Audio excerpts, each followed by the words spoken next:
do impersonation.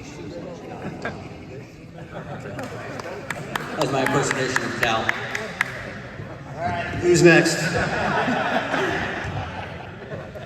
I'm sure something similar to this concept came up in every table, and it goes, more is caught than taught.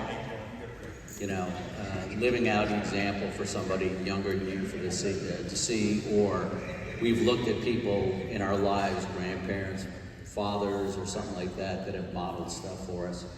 And that's really important. We have to set those examples. The gentleman before said he's had good times and bad times in his life. I've been a good example and I've been a bad example in my life to my kids, to especially my older kids. I regret that I hadn't been as hadn't been a Christ-centered or a Christ follower and an example to them when they were younger. And that right now, it eats at me at times. But then I have to remember as well that it's not too late to start setting that example and to being that example for them. And that's really had a big impact in our lives. Now the other thing, there are two other points that I thought were really poignant. One of them, and I challenge everybody here, because this challenge was issued at our table.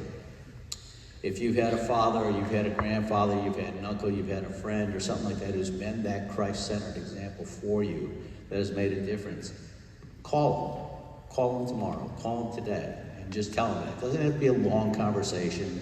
It just has to be something that says, "You've done this for me," because they need to hear that as well.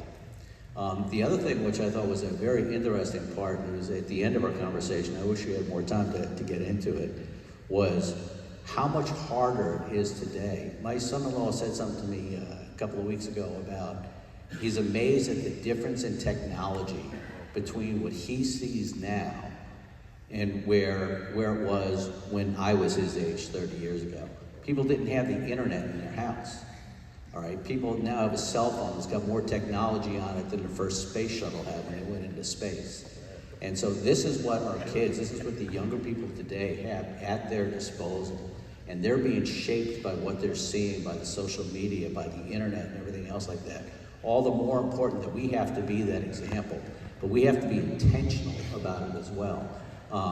That's the other word that came out, was we can't just sit there and say, this is the way I'm gonna live my life, I hope my kids notice. All right? We have to be able to tell them, whether it's a kid or somebody else, we have to be able to tell them that this is my hope, this is why I have that hope, even in the face of all the technological advances and challenges that we're facing today. Thanks, Dave.